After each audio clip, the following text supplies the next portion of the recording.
ಹೇಳ್ತಾ ಅವರ ಭರವಸೆ ಐತಿ. ಯಾಕಂದ್ರೆ ಇದು ಈ ಭಾಗದ ಹುಲಿ ಗದಗಾಕ ಜವಾಬ್ದಾರಿ ಐತಿ. ಯಾಕಂದ್ರೆ ಅವ್ರದ್ದು 100 ಎಕರೆ ಕಬ್ಬು ಐತೆ. ಕಬ್ಬು ಬೆಳಕ್ಕೆ ಎಷ್ಟು ಖರ್ಚು ಬರ್ತೈತಿ ಕೂಡ ಗೊತ್ತೈತಿ. ಕಾರ್ಖಾನೆ ಮಾಲೀಕರು ಕೂಡ 5-6 ವರ್ಷದಿಂದ ಒಂದು 10 ರೂಪಾಯಿ ಹೆಚ್ಚು ಕೊಟ್ಟಿಲ್ಲ ಅನ್ನೋದು ಕೂಡ ಗೊತ್ತೈತಿ. ಅದಕ್ಕಾಗಿ ನಾವು ಬಡ್ಡಿ ಗಂಟ ವಸೂಲಿ ಮಾಡೋಕ್ಕಾಗಿ ಗುರುಲಾಪುರದಾಗ ಶಶಿಕಾಂತ್ ಗುರೂಜಿ ಅವ್ರ ನೇತೃತ್ವದಾಗ ನಮ್ಮ ಮುಗುಳು ಕೂಡ ಅಜ್ಜರ ನೇತೃತ್ವದಾಗ ಇವತ್ತು ಹೋರಾಟ ಕುದಿದು ಇವತ್ತು ಮುಗುಳು ಕೂಡ ಅಜ್ಜ ಕೂಡ ಇಲ್ಲಿ ದೇವ್ರ ಭಾಗವಹಿಸೈತೆ ಅಂದ್ರೆ ಮುಗುಳು ಕೂಡ ಅಜ್ಜ ಕೂಡ ನಾಳೆ ನಾಡ್ದು ಮತ್ತೆ ಲಕ್ಷಾಂತರ ಸಂಖ್ಯೆ ಒಳಗೆ ಅವ್ರ ನೇತೃತ್ವದಾಗ ನಮ್ಮ ಅಜ್ಜರ ನೇತೃತ್ವ ಎಲ್ಲ ಪರಮ ಪೂಜ್ಯರು ಮತ್ತು ನಿಮ್ಮೆಲ್ಲರ ದೇವರ ನೇತೃತ್ವದಾಗ 100% ಸಮಸ್ಯೆ ಬಗ್ಗೆ ಇರ್ತೈತಿ. ಅವರಿಗೆ ಸರ್ಕಾರ ಜೊತೆ ಹೋಗಿ ಕಾರ್ಖಾನೆ ಅವ್ರ ಜೊತೆ ಮಾತಾಡಿ ಸಮಸ್ಯೆಯನ್ನು ಬಗೆಹರಿಸಿ ರೈತರನ್ನ ರಕ್ಷಣೆ ಮಾಡೋದು ನಿಮ್ಮ ಪರವಾಗಿ ವಿನಂತಿ ಮಾಡ್ಕೋತಾ ಅವ್ರ ಗೌರವಪೂರ್ವಕ ತಕ್ಷಣ ಇವತ್ತು ಬೆಂಗಳೂರಿಗೆ ಹೋಗಿ ನಾಳೆ ಬಗೆಹರಿದ್ರು ಭಾಳ ಚಲೋ ಆಗ್ತ. ಲೇಟು ಮಾಡಬೇಡ್ರಿ. ಆದಷ್ಟು ನಮಗ 2 ದಿವಸ ಕಳೆದಕ್ಕಿಂತ ಇಲ್ಲಿ ಲಕ್ಷಾಂತರ ಜನ ಮನಸ್ಸು ನೋಡ್ತೈತೆ. ಇವರೆಲ್ಲ ನಿಮ್ಮ ಹಣಿವಾರನ್ನ ಸರ್ಕಾರದ ಹಣಿವಾರನ್ನ ಬರೀತಕ್ಕಂಥ ಜನ ತಯಾರಾಗ್ಯಾರ. ಅದಕ್ಕಾಗಿ ಅವಕಾಶ ಕೊಡ್ಬೇಡ್ರಿ, ರೈತರ ರಕ್ಷಣೆ ಮಾಡ್ರಿ. ಈಗ ದಯವಿಟ್ಟು ಅವರ ಸರ್ಕಾರ ಹೋಗಿ ತಕ್ಷಣ ಅವ್ರಿಗೆ ಯಾವ ರೀತಿಯಿಂದ ನಮ್ಮ ಪೊಲೀಸರು ಅವ್ರನ್ನ ಕರ್ಕೊಂಡು ಹೋಗಿ ತಕ್ಷಣ ಜಿಲ್ಲಾಧಿಕಾರಿ ಕೂಡ ಕರ್ಕೊಂಡು ಹೋಗಿ ಸಾಹೇಬ್ರು ಕರ್ಕೊಂಡು ಬೆಂಗಳೂರಿಗೆ ಹೋಗಿ ತಾವು ದಯವಿಟ್ಟು ಜನರಿಗೆ ಸಂದೇಶನ ತರಬೇಕಂತ ತಮ್ಮಲ್ಲಿ ವಿನಂತಿ ಮಾಡ್ತಾ ಇದ್ದೀವಿ. ಈಗ ಕೂಡ ಹಜಾರು ಮಾತಾಡಿದ್ರೆ ಕೂಡ್ರಿ ಸರ್. ಇದಕ್ಕೆ ನಿಮ್ಮಿಂದ ನ್ಯಾಯ ಸಿಗಬೇಕಂದ್ರೆ ನಮಗೆ 100% ನಿಮಗೂ ವಿಶ್ವಾಸ ಐತಿ. ನೀವು ನಾಳೆ ಒಂದಿನ ಸಮಯ ತಗೋರಿ.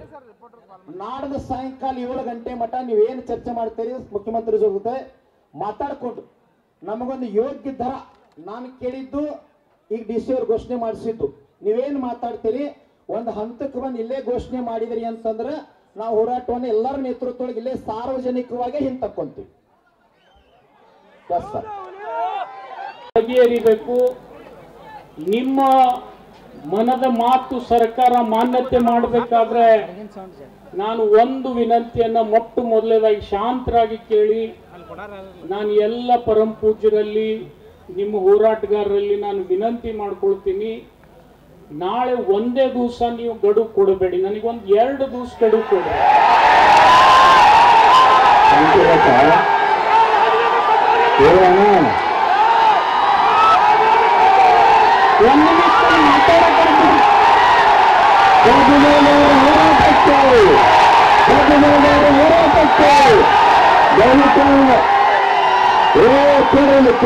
ಕರ್ನಾಟಕ ರಾಜ್ಯ ರೈತ ಸಂಘಕ್ಕೆ ಅವ್ರು ಯಾಕೆ ಬಂದಾರು ಇಲ್ಲಿ ಕೇಳ್ರಿ 1 ನಿಮಿಷ.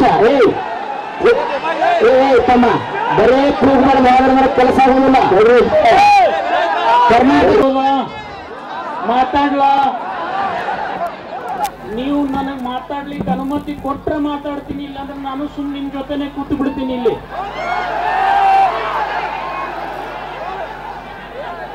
ನನಗ ಸ್ವಲ್ಪ ತಮ್ಮಲ್ಲಿ ವಿನಂತಿ ಇದೆ.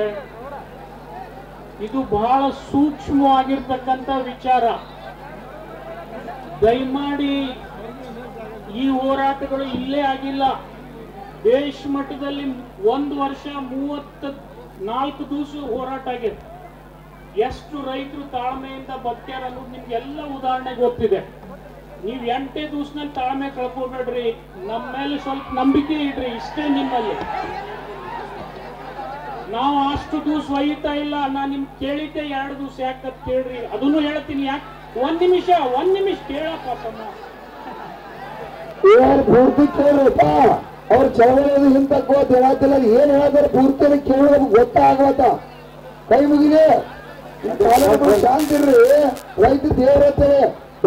ಅದಕ್ಕೆ ನಿಮ್ಮ ಸಹಾಯ ಸಹಕಾರ ಮಾರ್ಗದರ್ಶನ ಬಹಳ ಅವಶ್ಯ ಇದೆ.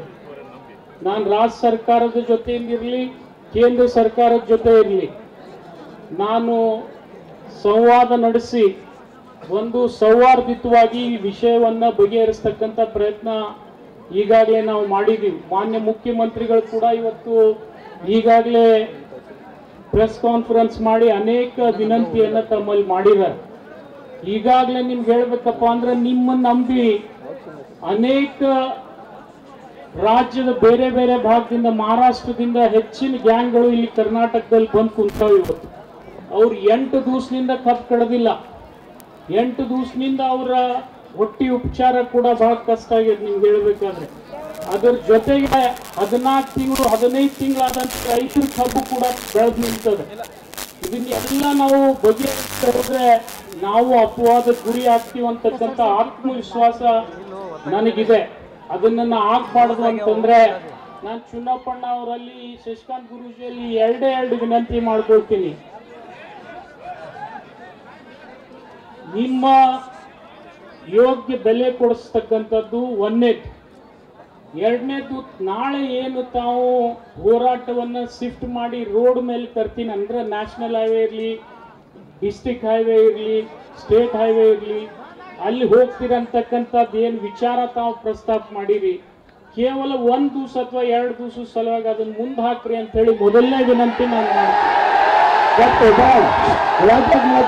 ಅಣ್ಣ ನಿಮ್ಗೆ ಏನು ಹೇಳುತ್ತೆ ಅದನ್ನ ನೀವೆಲ್ಲ ತೀರ್ಮಾನ ನೀವು ಮಾಡಬೇಡ್ರಿ, ನಾವು ತೀರ್ಮಾನ ಮಾಡಿದ್ವಿ ತಡಿಲ್ಲ, ನೀವೇ ಮಾಡ್ತೀರಿ. ಅಲ್ಪ ಅವ್ರ ರಿಕ್ವೆಸ್ಟ್ ಮಾಡ್ಕೋತಾರ. ಇಲ್ಲಿ ಇದು ಹಣಕಾಸಿನ ವ್ಯವಹಾರ ಐತಿ, ಅದಕ್ಕೆ ಸೂಕ್ಷ್ಮತೆ ಇರ್ತೈತಿ. ಕೇಳ್ರಿ, ಇದು